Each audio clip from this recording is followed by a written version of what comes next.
Imagine starting your evening shift at a massive home improvement store, the kind where the aisles stretch like endless corridors under buzzing fluorescent lights that flicker just enough to make you question if the shadows are moving on their own. It's one of those places built on the outskirts of a sleepy small town where the parking lot empties out long before closing, leaving you with the echo of your own footsteps and the distant hum of delivery trucks rumbling in the loading docks. This was Sarah's world 5 years ago, a 22-year-old college student pulling doubles to pay for books and rent, her red hair tied back in a practical ponytail, her uniform vest pockets stuffed with markers and price guns. She worked the front registers during the day rush, smiling through the endless parade of contractors barking orders and weekend warriors debating drill bits. But it was the closing shifts that wore on her, the ones where the store transformed from a beehive of activity into a cavernous tomb, every creak of the settling roof sounding like a whisper from the rafters. Little did she know, on that crisp autumn Tuesday in October, her routine would shatter into something straight out of a nightmare, where the real monster wasn't hiding in the tool aisle, but stalking her like prey in broad daylight. Sarah clocked in at 4 p.m., the sun still hanging low and golden over the sprawling lot, casting long shadows from the stacks of lumber that towered like ancient monoliths. The store was moderately busy, families loading up carts with Halloween decorations and leaf blowers, the air thick with the scent of fresh-cut pine and sawdust that clung to everything. She manned Register 6, the one nearest the garden center, where the automatic doors whooshed open every few minutes, letting in gusts of cool air that made the plastic tarps flap like sails in a storm. By 6, the crowd thinned, and she found herself restocking the impulse buys near the front, those little bins of screws and batteries that always seemed to multiply overnight.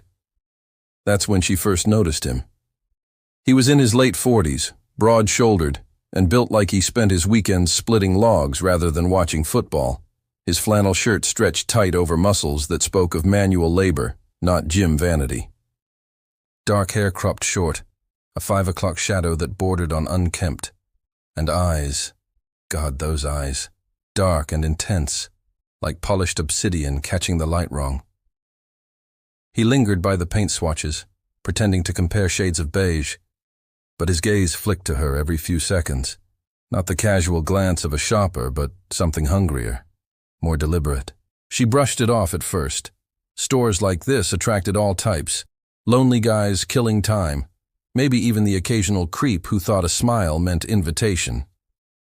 But as the clock ticked toward 7, he approached her register with a single can of spray paint, matte black, the kind used for touching up fences or marking parking lots. "Evening," he said, his voice low and gravelly, like tires crunching over gravel. Up close, he smelled of cheap aftershave and motor oil, and his smile didn't reach those eyes. "Long day?" Sarah scanned the item, forcing a neutral. "How's it going?" while her fingers hovered over the total button. He leaned in a fraction too close, elbows on the counter, and replied, "Better now." "You got that fire in your hair. Matches the leaves out there." It was a line, cheesy and out of place, but the way he said it, drawing out the words, made her stomach twist just a little. She handed him the bag with a tight smile, wishing him a good night, but as he walked away, he turned back at the doors, locking eyes with her through the glass, raising the bag like a toast, before vanishing into the twilight. The store quieted further as 8 o'clock neared, the overhead announcements crackling with reminders about last call for returns. Sarah's co-worker, Mike, a lanky guy in his 30s who handled the lumber yard, radioed over the walkie that he was heading to the back for a final sweep. She was alone at the front now, the other registers dark and empty, the only light the greenish glow of the security monitors behind the customer service desk. That's when he came back. Not through the doors, no chime announced him, but materializing from the aisle of power tools, as if he'd been waiting in the shadows. Same flannel, same spray paint bag clutched in one meaty fist. "Forgot something," he muttered, dumping a pack of sandpaper on the counter, but his eyes roamed her face, her neck, like he was memorizing every freckle. "You closing up soon? Bet it's spooky back here all alone."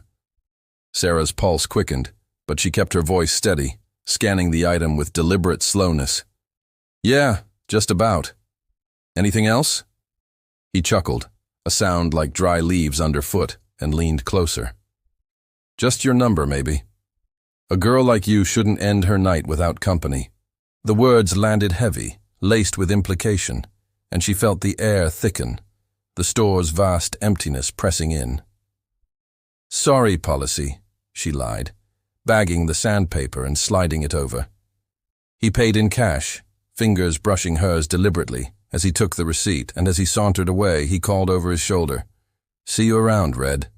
By 9, the store was a ghost town, the automatic doors locked, the exterior lights casting harsh pools of yellow on the asphalt. Sarah busied herself with the final tasks, wiping down counters, counting the till under the dim desk lamp, her mind replaying the encounters, rationalizing them as overblown paranoia. Mike had returned from the back, but he was clocking out early, his truck keys jingling as he waved goodbye from the employee exit. "Text if you need anything," he said, but his phone was spotty in the lot, and the walkie crackled with static. Alone now, truly alone, she grabbed the rolling ladder to restock the high shelves near the electrical aisle, the metal rungs cold under her palms. The store hummed with its own life, the refrigerators and appliances cycling on with a low groan, the faint drip from a leaky faucet in the break room echoing down the hall. She was midway up, arms stretched for a box of fuses, when she heard it. Footsteps. Not the hurried clip of a coworker, but slow, deliberate thuds, like work boots on tile, coming from the direction of the garden center, out of sight around the corner. Her heart stuttered, but she told herself it was the building settling, or maybe a stray cat that had slipped in during deliveries. Happened sometimes, those feral things slinking through the bays. She descended the ladder, peering down the aisle, the shadows pooling deep where the lights didn't quite reach. Nothing, just the endless rows of extension cords coiled like snakes and circuit breakers stacked in their bins. Shaking it off, she moved to the front, keying in the closing codes on the register, the beeps sharp in the silence. That's when the walkie buzzed to life, not Mike's voice, but a burst of static, then a low murmur, too garbled to make out words, but the tone, intimate almost. She fumbled for the button. "Mike? That you?" Silence, then another crackle, closer this time, like breathing. Panic flickered, hot and urgent, and she snatched her phone from her pocket, but the signal bars mocked her with one lonely stripe. The footsteps returned, louder now, circling from the plumbing section, pausing at the end of the aisle. Sarah froze behind the counter, her breath shallow, eyes darting to the emergency exit, 20 feet away, but the alarm would wail, alerting no one in this empty expanse. He stepped into view then, emerging from the darkness like a specter summoned, the same man, flannel unbuttoned at the collar, revealing a tattoo of a coiled serpent on his chest. His eyes locked on hers, wild and unblinking, a tremor in his jaw as if he were holding back a storm. "Told you I'd see you around," he said, voice echoing off the high ceilings. No humor in it now, just a raw edge that made her skin crawl. How had he gotten back in? The doors were locked, cameras rolling, unless he'd jimmied a bay door or worse, hidden in the stacks all evening, waiting. Sarah's mind raced, scenarios flashing. The stories she'd heard of stalkers in big-box stores, the news clips of women cornered in aisles after hours. Stores closed, she managed, voice steadier than she felt, edging toward the phone behind the desk, fingers inching for the silent alarm button. He took a step closer, boots scuffing the floor, the spray paint can dangling from his belt like a weapon. "Don't be like that, Red. Just want to talk. You looked lonely up there on that ladder." The words slithered out, laced with possession, and she saw it then, the jealousy in his stance, as if her solitude was a personal affront, as if he'd imagined her waiting for him all night. Time slowed, the store's vastness closing in, every shadow a potential ally or enemy. Sarah hit the alarm under the counter, the silent pulse racing to security's off-site monitoring, but in that moment, it felt futile. The guards were miles away, response time 20 minutes at best. He advanced, closing the gap to 10 feet, his breath audible now, ragged and excited. "What's your name? Bet it's something pretty like Autumn." She backed up, knocking a display of tape measures to the floor, the clatter exploding like gunfire. "Get out," she said, louder, grabbing a box cutter from the drawer, the blade glinting under the lights. His laugh was bitter, eyes narrowing to slits. "Feisty. I like that." 5 feet now, and she could see the veins bulging in his neck, the way his fists clenched at his sides. The air grew thick, charged with the scent of his sweat and desperation. The store's neutrality shattered into a hunting ground. Sarah's mind screamed options: run for the exit, scream into the void, fight with whatever was at hand. But as he lunged, a figure burst from the side aisle. Mike, back for his forgotten wallet, toolbox in hand like a club. "Hey, back off!" The shout boomed, and the man faltered, surprise flickering across his face before he bolted, vanishing into the plumbing stacks toward the emergency door, the alarm shrieking as it swung open. Police arrived in a blur of lights and questions, the store a crime scene of fingerprints and camera footage that caught him slipping in through an unsecured loading dock earlier. Turns out he'd been watching her shifts for weeks, piecing together her schedule from casual chats with other cashiers, his spray paint a prop for loitering without suspicion. Sarah quit the next day, the redhead behind the register a ghost of herself, haunted by what-ifs in every empty parking lot. But the real horror lingered in the ordinary. The way a big store meant to be safe and bustling could swallow you whole, turning colleagues into saviors and strangers into predators. And on quiet nights, when the wind rattles the doors, she swears she hears those boots again, circling just out of sight. Sleep if you can, but lock your doors, because some shadows follow you home, waiting for the lights to dim. Picture this: a sprawling hospital in the heart of a Midwestern city, its corridors a labyrinth of beeping monitors and hushed voices, where the night shift turns the sterile halls into something out of a fever dream. It's 3 a.m. on a Tuesday in late winter, the kind of hour when the world outside freezes under a blanket of snow. But inside, the air hangs heavy with the scent of antiseptic and unspoken fears. Emily had been a pharmacy tech for 8 years, her nights a routine dance of pulling meds from locked cabinets, double-checking labels under the harsh flicker of fluorescent bulbs that always seemed one storm away from burnout. The neuro step-down unit was her domain after midnight, patients recovering from strokes, and seizures, their rooms glass-walled for constant surveillance, a panopticon of vulnerability where privacy was a luxury no one could afford. That night the unit was quieter than usual, only 4 patients under her watch.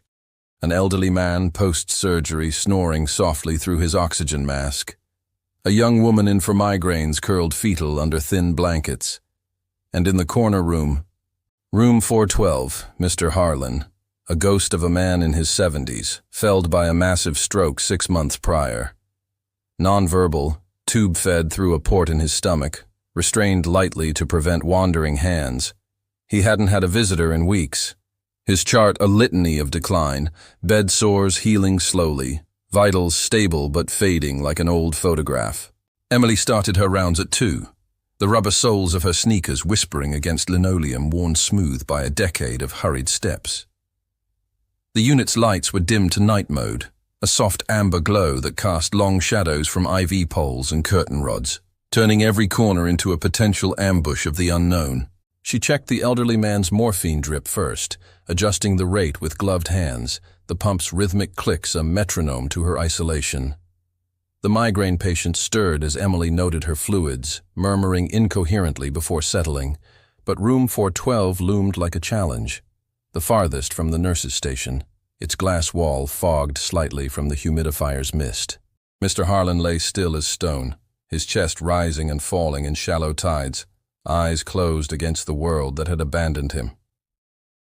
Emily pulled his evening meds, a low-dose sedative to ease the phantom pains that twisted his face even in sleep, aspirin for clot prevention, and a vitamin slurry through the tube. As she entered, the door hissed on pneumatic hinges, the room's air cooler, carrying a faint metallic tang from the monitors. She worked methodically, flushing the line, administering the doses, her flashlight beam cutting swathes through the gloom. He didn't stir, his restraints, a soft wrist cuff and ankle ties, holding him in gentle captivity, a mercy against the confusion that made him thrash in delirium. Back at the station by 2:30, Emily logged the administrations, the computer screen's blue glare the only sharp light in the haze. The hospital's PA system crackled occasionally with distant codes. Nothing urgent, just the night's autonomic pulse. She sipped lukewarm coffee from a thermos, scrolling through emails on her phone, the signal weak as always in the basement levels. That's when the call light blinked for room 412, a steady red pulse on the panel, insistent as a heartbeat. Odd. Mr. Harlan couldn't reach the button, his arms too weak, the bed rail too high. Emily sighed, assuming a glitch in the wiring, common in this aging wing built in the 70s when asbestos was still king. She grabbed her kit and headed back, the corridor stretching longer in the quiet, her shadow preceding her like a wary companion. The light above his door glowed brighter now, casting a crimson halo on the glass. She pushed in, flipping the overhead on low, the room flooded with muted yellow, illuminating the monitor's green tracings, steady and unalarmed. Mr. Harlan slept on, oblivious, the call button dangling untouched from its cord. "Must be the sensor," she muttered, reaching to deactivate it at the wall panel, her fingers brushing the switch. Then it came. A voice, female and frail, crackling through the intercom speaker embedded in the call system, tinny and desperate. "He's really hurting. He needs his pain medicine. Please, he's in so much pain." Emily froze, hand midway to the panel, the words slicing through the room like a scalpel. No one was there. The glass wall showed empty hallway. No nurses lingering. No aides on break. Mr. Harlan's breathing hadn't changed, a mechanical rasp through the tube. Heart pounding, she yanked the cord from the wall, silencing the speaker, but the echo lingered in her ears, the plea raw with urgency, as if the woman knew the contours of his suffering better than any chart. She checked him again, pressing fingers to his pulse, strong, even, his face slack, no grimace of agony. Just in case, she upped the morphine by 1/2 milli, watching it drip into the line, the pump beeping confirmation. Shaken but rationalizing, a crossed wire, maybe picking up a radio signal from the floor below, or one of the other patients mumbling in sleep, she returned to the station, documenting the anomaly in the glitch log. But 20 minutes later, as 3 o'clock crept in, the light blinked again, faster this time, a frantic Morse code. Emily's coffee turned to ash in her mouth, the unit's silence oppressive now, broken only by the HVAC's distant whoosh. She radioed the charge nurse on the main floor. Lila, a veteran with 20 years, and a voice like gravel. "Weird call light in 412. Voice came through female, asking for pain meds." Lila chuckled over the static. "Old building, Em. Ghosts in the walls. Give 'em a bump and call it." But Emily couldn't laugh it off. The voice had been too clear, too maternal, laced with a sorrow that tugged at her chest.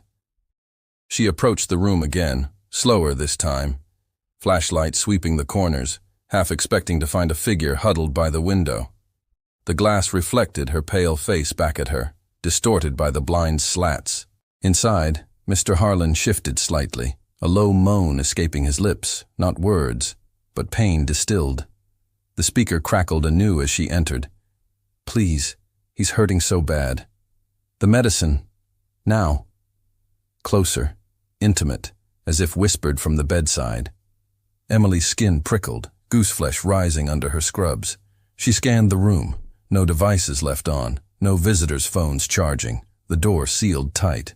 In a panic, she administered another dose, full this time, and repositioned him gently, fluffing pillows, straightening sheets, murmuring apologies for the discomfort she couldn't see but felt now, viscerally. The light stayed off after that, the unit slipping back into torpor, but Emily's night unraveled from there.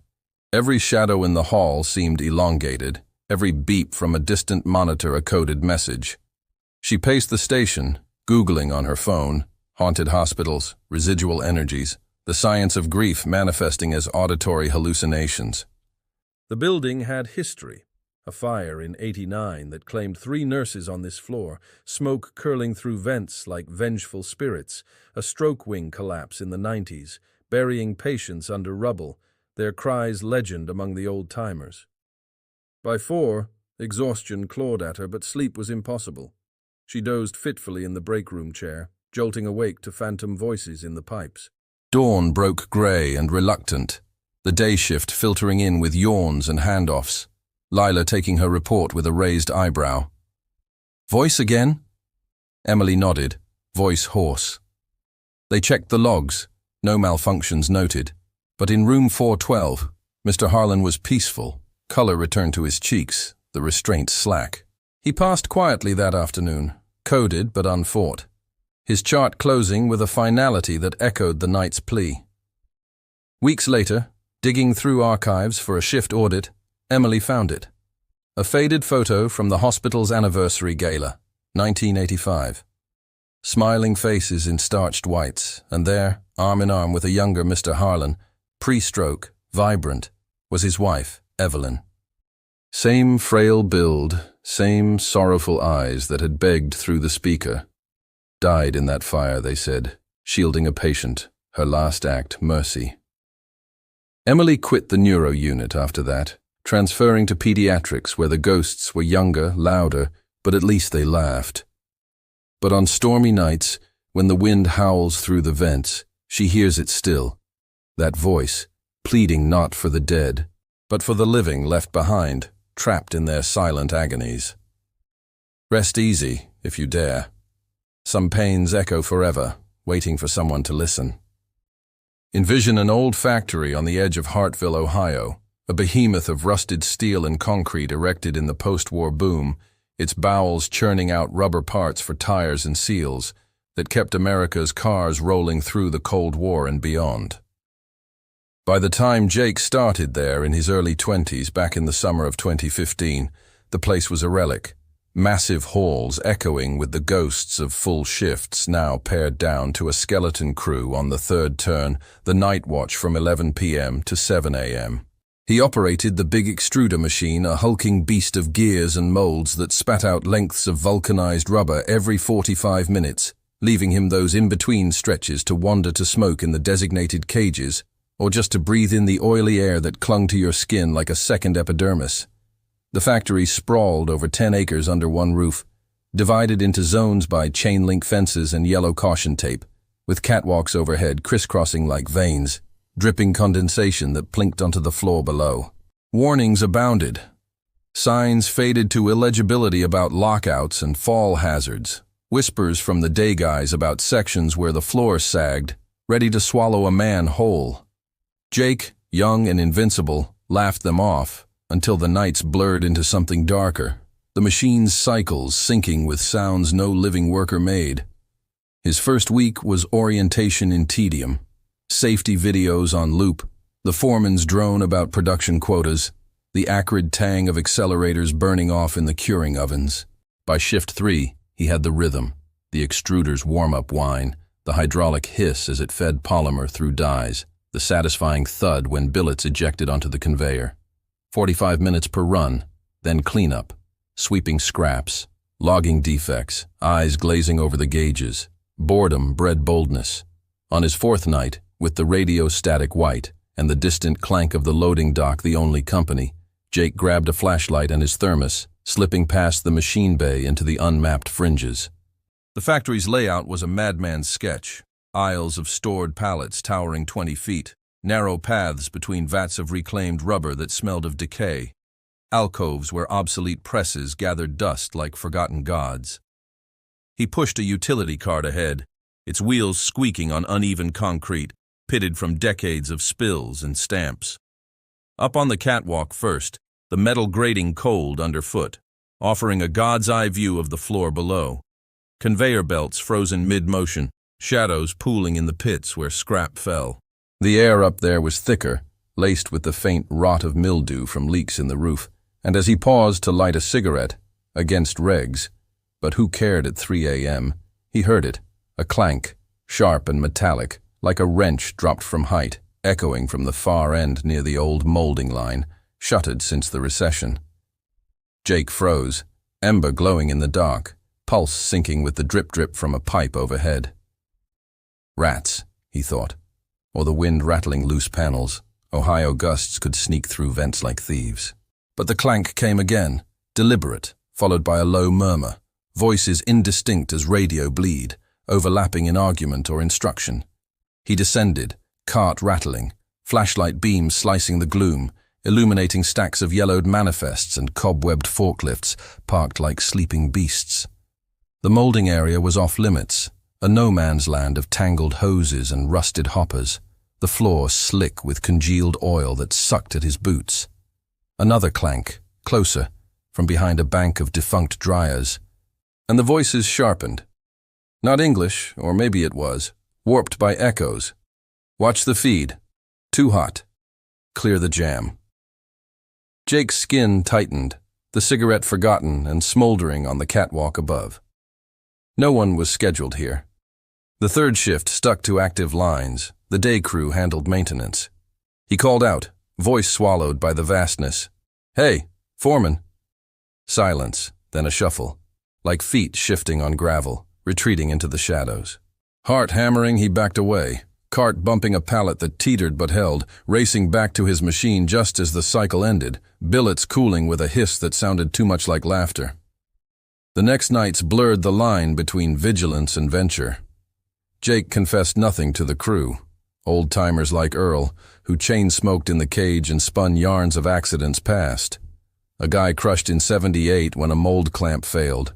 Another gassed in '92 from a solvent leak. Their names etched on a plaque by the time clock no one read. "Place remembers," Earl grunted one dawn, stubbing his butt. "Don't feed it." But curiosity gnawed, and on night 6, Jake returned, armed with a pry bar from the tool crib, the extruder's timer his alibi. The murmurs started early as he crossed into the east wing, past the fencing where warning tape fluttered like funeral ribbons.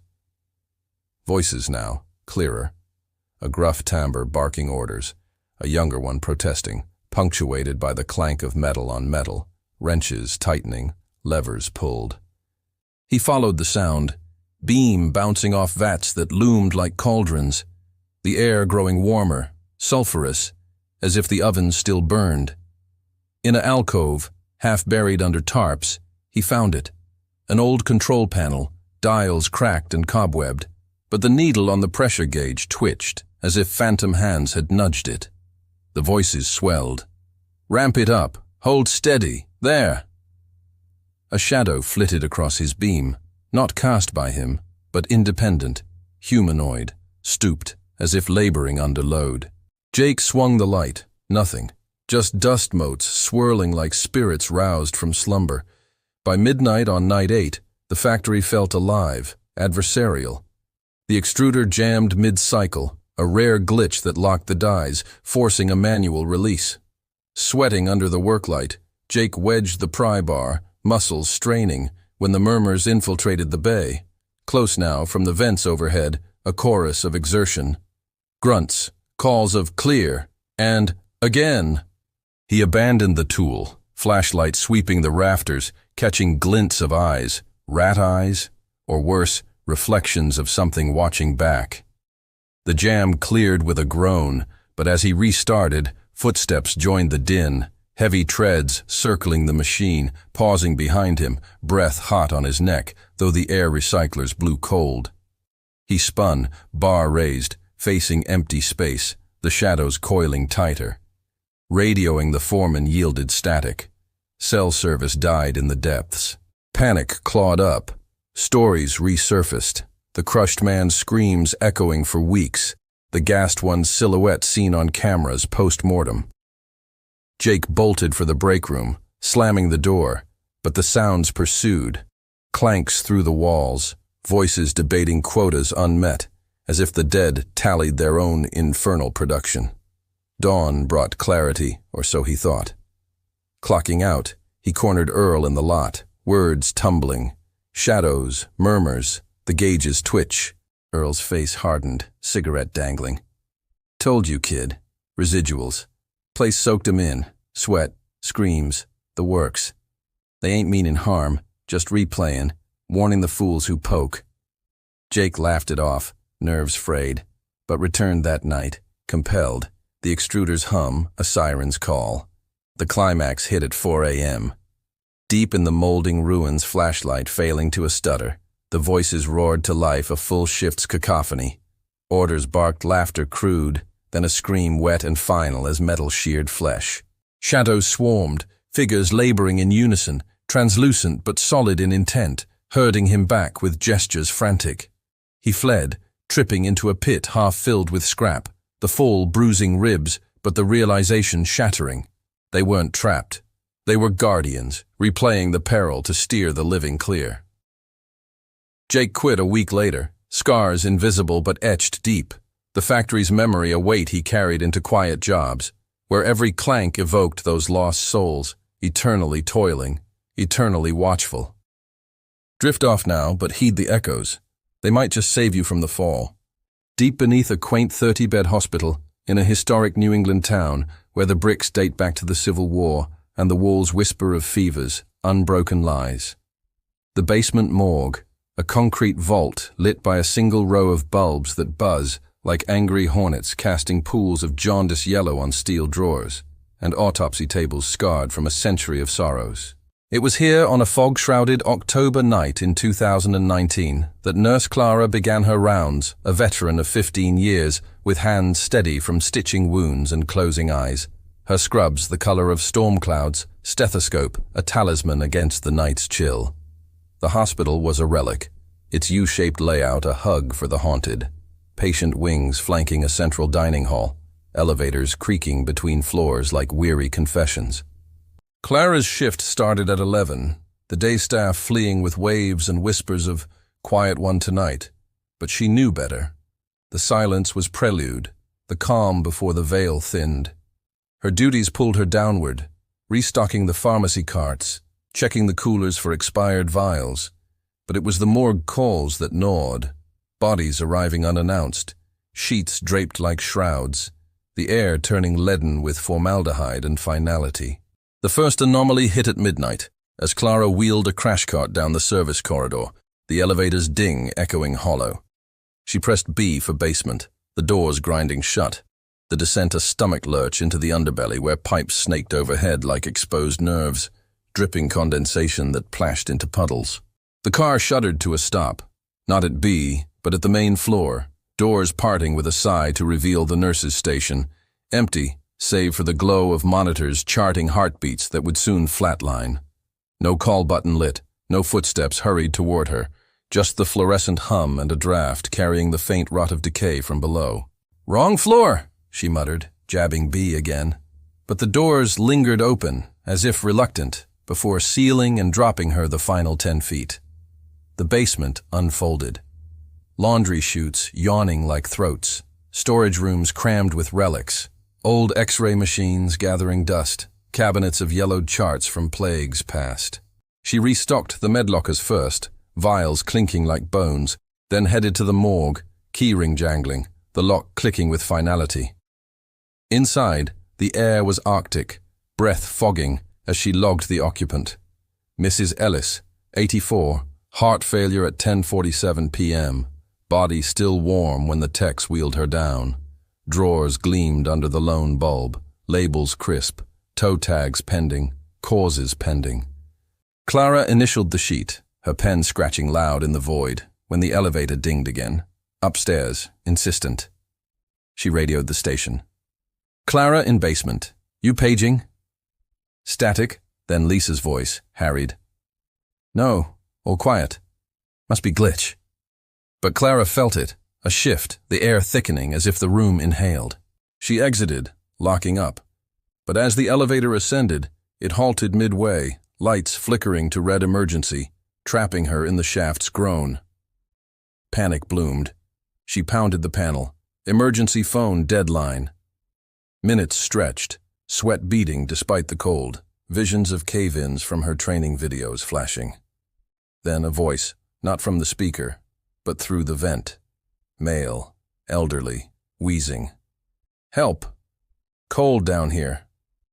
Clara froze, pressing ear to the grate. The words repeated, fainter, laced with rattle. The car lurched free, doors opening to the main floor again, empty station mocking her. Lisa, arriving for rounds, found her pale. Elevator acting up, and voices. The night unraveled thread by thread. 2 a.m. brought the TV incident, Clara at the dining hall station, charting under the hall light's pall. The wing slept uneasy, groans from room 203, a code brown in 1-17. But a burst of laughter shattered it, tinny and hysterical, from down the short corridor of closed bays. She followed, flashlight cutting fog, checking rooms. Empty, monitors dark. The maintenance closet at the end, do not enter, chained but unpadlocked, emitted the glow, door ajar.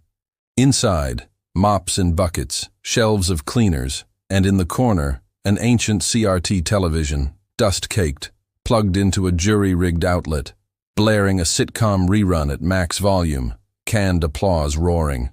No remote, no timer. The set predated remotes, its knobs fused stiff.